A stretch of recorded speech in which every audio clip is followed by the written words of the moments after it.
অবশেষে দিনভর টানাপোড়েনের পর অজিত মাইতিকে উদ্ধারের পর আটক করেছে পুলিশ। দিনভর জনরোষের মুখে পড়ে প্রতিবেশীর বাড়িতে গিয়ে আশ্রয় নেয় অপসারিত তৃণমূলের অঞ্চল সভাপতি অজিত মাইতি। পরশু হামলা মারধরের পর আজ ধাওয়া, প্রাণ ভয়ে ছুটে গিয়ে সিভিক ভলেন্টিয়ারের বাবার বাড়িতে আশ্রয় নেয়। ওই নেতা তাদের হাতেই তুলে দেয়া হোক, ঘেরাও করে পুলিশের সঙ্গে বচসা হয় গ্রামবাসীদের। জানবো আরো বিস্তারিতভাবে, সঙ্গে রয়েছে আমাদের প্রতিনিধি অনুমাংশু নিয়োগী। অনুমাংশু, আমরা দেখলাম দিনভর টান টান উত্তেজনার পরিস্থিতি এবং তারপর পুলিশ বের করে নিয়ে যায় এবং আটক। দেখো, সেটা হচ্ছে অজিত মাইতি যখনই মুখ খুললেন যে অন্যদের বিরুদ্ধে, সেই ঘটনার 5 মিনিটের মধ্যেই বা 10 মিনিটের মধ্যে তাকে অপসারণ করা হয় তার পদ থেকে। এবং তিনি সেই বাড়িতে স্ট্যান্ড বসেছিলেন প্রায় 3 ঘন্টা, সোয়া 3 ঘন্টা তিনি বসেছিলেন একজন সিভিক ভলেন্টিয়ার বাড়িতে।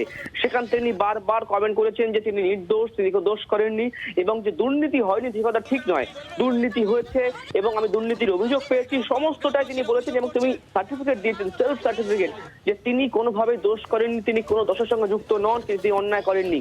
যদি অন্যায় করে থাকতেন তাহলে পুলিশ ব্যবস্থা নিক, পুলিশ তদন্ত করুক, প্রয়োজনে জেল খাটতে পারি। কিন্তু এমনও মন্তব্য করেছেন, এও করেছেন যে আমি আজকের মধ্যে দল ত্যাগ করব।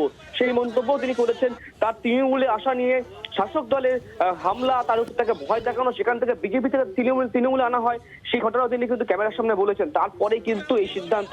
3.5 ঘন্টা পর প্রায় যখন পুলিশ তাকে আটক করলো, যা পুলিশ সূত্রে খবর, তাকে জিজ্ঞাসাবাদ করা হবে।